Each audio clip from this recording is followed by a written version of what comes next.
Normal कौन से हैं आपके बॉटनिकल हर्बेरियम। चलिए, तो good morning all of you. आज की जो हमारी क्लास रहने वाली है वो रहने वाली है बीएससी थर्ड सेमेस्टर वालों के लिए, ठीक है। जैसे कि लास्ट क्लास में हमने पढ़ लिया था कि हर्बेरियम क्या होता है, व्हाट इज हर्बेरियम, ठीक है। तो हर्बेरियम क्या है, प्लांट्स को वर्गीकरण करने के लिए या प्लांट्स के पुराने कैरेक्टर्स जानने के लिए हम जिस विधि से प्लांट्स को एकत्रित करके रखते हैं और जिस विधि का उपयोग करते हैं और जिस फाइल्स वगैरह करके रखते हैं, तो उसको हम क्या बोलते हैं, हर्बेरियम बोलते हैं, ठीक है। अब विश्व में बहुत सारे हर्बेरियम हैं, क्यों, क्योंकि जो प्लांट्स विलुप्त हो रहे हैं या विलुप्त होने की कगार पर है या प्लांट्स में कोई भी चेंजेस आया है, ठीक है, तो वो हम किसके माध्यम से समझ सकते हैं, हर्बेरियम के माध्यम से। क्या करते हैं हम, हर्बेरियम में प्लांट्स को प्रेस करके, माउंट करके, लेवल करके, सुखा के रख देते हैं और फिर माइक्रोस्कोप से उसका अध्ययन करते हैं, उसके गुणों का, लक्षणों का पता करते हैं कि इस प्लांट्स में कौन कौन से कैरेक्टर, कौन कौन से गुण मौजूद हैं, ठीक है। मान लीजिए आज कोई प्लांट्स है, अगले 10 वर्षों में वो विलुप्त हो जाएगा, तो हमारे पास वो हर्बेरियम संचित रहता है हर्बेरियम के रूप में हमारे लेबोरेटरीज में या फिर हमारे हर्बेरिया में। तो क्या कर सकते हैं हम, 10 साल पहले वाले या 10 साल बाद वाले प्लांट्स का भी अध्ययन कर सकते हैं, क्योंकि वो प्लांट्स जो है फ्रेश अवस्था में, सूखी हुई अवस्था में हमारे हर्बेरिया में पाया जाएगा और हर्बेरिया से हम उसको माइक्रोस्कोप से अगर चाहेंगे तो कभी भी हम अध्ययन कर सकते हैं। आज हम पढ़ने वाले हैं कि जो हर्बेरियम की इम्पोर्टेंस क्या है, ठीक है। फंक्शंस ऑफ हर्बेरियम, मतलब हर्बेरियम के कार्य क्या है और सब इम्पोर्टेंस हर्बेरियम, जो कुछ इम्पोर्टेंट हर्बेरियम है वो कहाँ पाए जा रहे हैं। तो सबसे पहले हर्बेरियम का क्या काम होता है, सही पहचान तथा अल्फा टैक्सोनॉमी इसके प्राथमिक कार्य है। सही पहचान, जैसे कि हमारे पास 10 प्लांट्स थे, मान लीजिए ये हमारे पास 10 प्लांट्स थे, ठीक है। आज से 5 वर्ष पहले हमारे पास 10 प्लांट्स थे, ठीक है।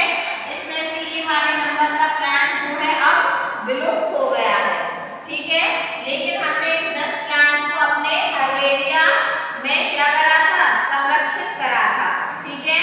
तो अगर हम चाहेंगे तो उस हर्बेरिया के माध्यम से इस प्लांट्स के गुणों को, इस प्लांट्स के लक्षणों को भी आसानी से समझ सकते हैं, क्योंकि वो प्लांट्स हमारे पास प्रिजर्व है, रखा हुआ है, ठीक है। भले ही वो आज प्रकृति में समाप्त हो गया है, लेकिन वो हमारे पास अभी भी संरक्षित है।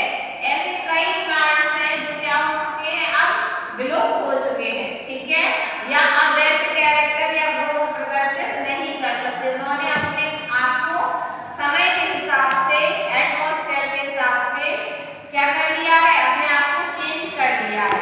तो हम उनके पहले के कैरेक्टर भी जान सकते हैं जो वो पहले प्रदर्शित कर रहे थे। मान लो आज से 10 साल पहले वो कुछ और कैरेक्टर प्रदर्शित कर रहे थे, लेकिन आज 10 साल बाद उन्होंने अपने लक्षणों में कुछ परिवर्तन किया, ठीक है। तो हम 10 साल पहले वाले लक्षण भी उनके जान सकते हैं और 10 साल बाद मतलब आज प्रेजेंट के भी लक्षण जान सकते हैं। अगर हम हर्बेरिया में उसको संरक्षित करके नहीं रखते तो क्या आप जान सकते थे, नहीं जान सकते थे। तो हर्बेरिया का प्रमुख कार्य क्या है, पादपों की पहचान करना और उनका वर्गीकरण करना, ठीक है। दूसरा है छात्रों के सामान्य वर्गीकरण तथा हर्बेरियम के मध्य अंतर क्रिया, इसका दूसरा कार्य। मतलब जैसे आप स्टूडेंट्स हो, ठीक है, मैंने आपसे कहा जाइए आप एसडीसीएम गार्डन में कोई भी 10 प्लांट्स आप लेकर आइए, ठीक है, और फिर उनका हर्बेरियम बनाइए। हर्बेरियम का मतलब आप उनको उखाड़ के लाइए, जड़ सहित पेड़ होने चाहिए और उनके मोस्टली पार्ट जैसे जड़ हो गया, स्टेम हो गया, आपका लीफ हो गया, फ्लावर हो गया, ये होने चाहिए। आप 10 प्लांट्स लेके आए, फिर मैंने कहा आप इनको सुखाइए और सुखा के इसको एक सीट पर लगा दीजिए, ठीक है। फिर मैंने कहा माइक्रोस्कोप से इनका अध्ययन कीजिए। मान लीजिए 10 प्लांट्स में से कोई भी 3 प्लांट एक से कैरेक्टर दिखा रहे हैं, 4 प्लांट एक से कैरेक्टर दिखा रहे हैं, 2 प्लांट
हर्बेरिया में उसको रख दिया तो हमारे पास विदेशी पौधा हो गया कि नहीं हो गया।